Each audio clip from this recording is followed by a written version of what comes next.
ایمان میں داخل ہونے کے بعد مذہب غیر مذہب میں جو قوانین ہیں، جو قاعدے کلیہ ہیں، اس سے ہٹ کر کے مذہب اسلام میں جو طریقہ ہے اس طریقے کے مطابق ہماری زندگی گزر جائے، اس طریقے کے مطابق ہمارا ماحول بن جائے، اس طریقے کے مطابق ہمارے گھر کے اندر جو ہے دینداری آ جائے، یہ ہے کلمہ کا مطلب۔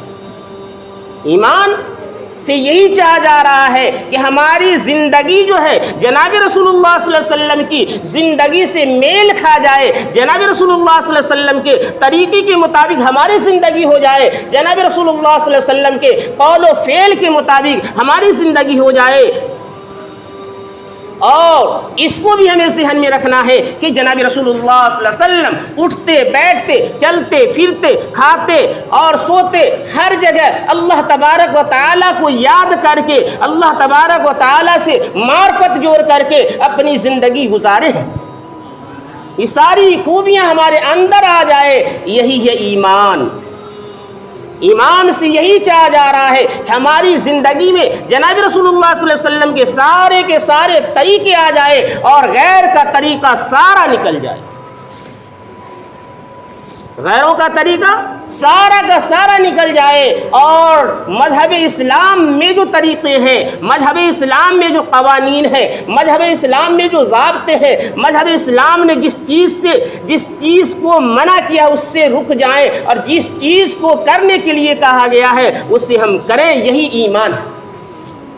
صحابہ کا ایمان کتنا ٹھوس ہوتا تھا، صحابہ کرام کے ایمان کے بارے میں آپ اگر واقعات سنیں گے، روداد سنیں گے، داستانیں سنیں گے، آپ کے رونگٹے کھڑے ہو جائیں گے۔ صحابی رسول کس طریقے سے اس دین کے بقا کے لیے، اس دین کو باقی رکھنے کے لیے کیسی قربانیاں پیش کی ہے، اور کیسے وقت میں اپنے آپ کو قربانی دیے ہیں اور دیتے رہے۔ آپ کو یہ واقعہ بتا دیں کہ صحابی رسول ہے، دل دہلانے والا واقعہ ہے، دل کو جھنجھوڑنے والا واقعہ ہے، دل کو بالکل جو ہے سمجھیے کہ جو ہے سمجھانے والا واقعہ ہے کہ ہم بھی آج مسلمان ہیں، ہم بھی کلمے کے شریک ہیں، جناب رسول اللہ صلی اللہ علیہ وسلم کے قول و فعل کو مانتے ہیں لیکن کرتے نہیں۔ صحابی رسول کا واقعہ آپ سنتے چلے، چند صحابہ چل دیے اللہ تبارک و تعالیٰ کی وحدانیت کو پہچانوانے کے لیے، اللہ تبارک و تعالیٰ کی جو ہے بات کو منوانے کے لیے، اللہ تبارک و تعالیٰ کے جو ہے نبی صلی اللہ علیہ وسلم کے دین کو لوگوں میں اجاگر کرنے کے لیے، اور کلمہ شریک انسانوں کو لے کر کے، صحابہ کو لے کر کے جو کلمہ شریک نہیں ہو پائے تھے، کلمہ کو جو ہے نہیں پڑھ پائے تھے، ایمان میں داخل نہیں ہو پائے تھے، ان تمام لوگوں کے پاس جا کر کے دین کا بول بالا ہو جائے، اللہ تبارک و تعالیٰ کی معرفت ہو جائے، اللہ تبارک و تعالیٰ سے سچی پکی محبت ہو جائے، تعلق ہو جائے، انسیت ہو جائے، اس کو لے کر کے اس فکر میں صحابہ کرام چل دیے۔ محترم بزرگ اور دوستو، آپ اس واقعہ کو اپنے ذہن میں بیٹھا لیں، دل میں بیٹھا لیں کہ وہ صحابہ کرام نے دین کی خاطر کیسی قربانیاں پیش کی ہے، اور کیسے مسائل کو جھیلے ہیں۔ صحابی رسول چل دیے، اس دور کا بادشاہ اس ایک علاقے میں گئے، اس علاقے میں بادشاہ جو تھا عیسائی تھا، بادشاہ عیسائی تھا۔ جب یہ پتہ چلا کہ صحابہ یہاں آئے ہیں دین کے تبلیغ کو لے کر کے، دین کی باتوں کو لے کر کے، تمام لوگ آگ بگولا ہو گیا۔ عیسائی بادشاہ نے حکم دیا کہ یہ لوگ جو دین کی تبلیغ کو لے کر کے، دین کی باتوں کو لے کر کے آئے ہیں، ایسا ہے کہ ان کو گرفتار کیا جائے۔ کیا کیا جائے؟ ان کو گرفتار کیا جائے، ان کو پکڑ کے لایا جائے۔ فوجیوں کو حکم دے دیا، اور فوجی لوگ گئے اور صحابہ کرام کو گرفتار کر کے بادشاہ کے سامنے پیش کیا گیا۔ گرفتاری ہو گئی، لیکن دوستو ایمان کے بارے میں یہ بتا رہے ہیں کہ آج آپ اپنا ایمان دیکھیے اور صحابہ کرام کا جذبہ ایمان دیکھیے۔ آج ہم لوگ ہوتے ہیں جتنا پیسہ لینا لے لیں، زمین جائیداد لینا لے لیں، میری جان بچ جائے پھر ہم کما لیں گے۔ صحابی رسول सामने पेश किए जाते हैं सहाबी रसूल को।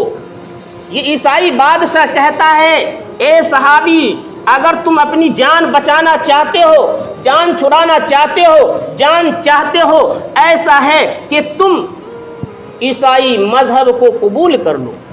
क्या कर लो? ईसाई मजहब को कबूल कर लो। कुर्बान जाए ऐसे सहाबा के हजारों लाखों जानें अगर होती वो दे देते, लेकिन अपनी जान की परवाह न करते। सहाबी रसूल की जुबान मुबारक से बात निकलती है, ए ईसाई बादशाह, तुम कहते हो कि हम अपने मजहब जनाब रसूलुल्लाह सल्लल्लाहु अलैहि वसल्लम के मजहब को, अल्लाह के कानून को तोड़ दें, छोड़ दें, ये हरगिज़ हो नहीं सकता है। ईसाई बादशाह ने कहा, अगर तुम उस मजहब को नहीं छोड़ते हो, अल्लाह को नहीं छोड़ते हो, रसूलुल्लाह सल्लल्लाहु अलैहि वसल्लम की शरीयत से नहीं हटते हो, तो तुम्हें तेल करका करके उस तेल में डाल दिया जाएगा। जरा सोचिए मुसलमान भाइयों, बुजुर्गों, क्या कुर्बानियां दे रहे हैं। ईसाई बादशाह ये कह रहा है कि अगर तू अपनी जान चाहता है तो अभी भी मौका है, तुम इससे हट जाओ, तुम्हारी जान बच जाएगी। क्या मिसाल, क्या बातें ज़ुबान मुबारक से निकलती है। वो सहाबी रसूल कहते हैं, ए ईसाई बादशाह, तुम कहते हो जनाब रसूलुल्लाह सल्लल्लाहु अलैहि वसल्लम की शरीयत को छोड़ दें, अल्लाह तबारक व तआला के कानून को तोड़ दें, अल्लाह तबारक व तआला की मोहब्बत को छोड़ दें, अल्लाह तबारक व तआला से उनसियत हटा लें। नहीं, ऐसा हो नहीं सकता है, तुम मेरी जान ले लो, ये मुझे गवारा है, लेकिन शरीयत मुतहरा जिसका कलमा जनाब रसूलुल्लाह सल्लल्लाहु अलैहि वसल्लम का मैंने ज़ुबान मुबारक से पढ़ लिया है, दिल से यकीन कर लिया, ये हरगिज़ हो नहीं सकता है कि मैं मजहब इस्लाम को छोड़ दूं। मुहतरम बुजुर्ग और दोस्तों, वो बादशाह भी जिद्दी था। ईसाई बादशाह बहुत जिद्दी था। आग को जलाया और जो उस आग पे कढ़ा को, बर्तन को रखा गया और उसमें तेल डाला गया। सहाबी रसूल वहाँ मुस्कुरा रहे हैं, सहाबी रसूल वहाँ खड़े हैं और तमाम पादरी लोग वहाँ मौजूद। ईसाई बादशाह ने फौजों को कहा कि ऐसा है कि आप इनको सामने लाया जाए। तेल बहुत कड़क गया, बहुत तेज तेल जब आग के तपिश में बहुत कड़कने लगा, तपने लगा, तेल से जब आवाज़ निकलने लगी कि अब इसमें डाला जाएगा और ये सहाबी रसूल भुन जाएंगे, कबाब बन जाएंगे। सहाबी रसूल को लाया जाता है और उस तेल के अंदर सहाबी रसूल को जिंदा डाल दिया जाता है। कुछ ही मिनट के बाद उस सहाबी रसूल, जिस तरीके से हम लोग पकौड़ा बनाते हैं, समोसे बनाते हैं, कचौड़ियाँ बनाते हैं, कचरी बनाते हैं, बहुत सारे लुसुमात हम तेल में डाल के बनाते हैं, सहाबी रसूल का जिस्म आहतर बिल्कुल कबाब नुमा हो जाता है। दूसरे सहाबी उसी जगह खड़े हैं, दूसरे सहाबी रोने लगते हैं। बादशाह ईसाई कहता है कि देखो, इसकी जान तो चली गई है और ये अपनी जान बचाना चाहता है, इसलिए रो रहा है। मुहतरम बुजुर्ग और दोस्तों, वो ईसाई बादशाह करीब होता है और कहता है कि ऐसा है कि तुम रो रहे हो, यही वजह से कि तुम्हारी भी जान चली जाएगी, इस बिना पे तुम रोते हो। सहाबी रसूल की जुबान मुबारक से जो बात निकलती है, जरा आप अपने दिल में भी जगह दे दीजिए। सहाबी रसूल कहते हैं, क्या तुम बात बकते हो, क्या तुम कहते हो मैं इस वजह से रो रहा हूँ कि सहाबी जो है तेल में जल गए, तेल में भुन गए। नहीं नहीं नहीं, मैं इस वजह से नहीं रो रहा हूँ, मैं तो इस वजह से रो रहा हूँ, उस सहाबी रसूल को चंद मिनट में आग ये तेल ने कबाब बना दिया। यही मुझे ख्याल आता है कि तुम मुझे भी उसी तेल में डालोगे और चंद ही मिनट में मेरा जिस्म भी जल जाएगा, मेरा जिस्म भी बिल्कुल जो है तप जाएगा, मेरी जान निकल जाएगी। मैं इस वजह से नहीं रो रहा हूँ, मैं इस बिना पे नहीं रो रहा हूँ, मैं इस बिना पे नहीं डर रहा हूँ, इस बिना पे खौफ नहीं कर रहा हूँ, बल्कि मुझे डर इस बात की लगी हुई है, बल्कि डर इस बात की है कि हमारी एक ही जान है। क्या है? हमारी एक ही जान है। मैं इसलिए रो रहा हूँ कि अल्लाह तबारक व ताला अगर मुझे 100 जान देते तो 100 जान को मैं अल्लाह के राह में कुर्बान करता रहता, मरता रहता, करता रहता, मरता रहता। इसलिए मैं रो रहा हूँ। دوستو یہ ہے محبت صحابی رسول کا.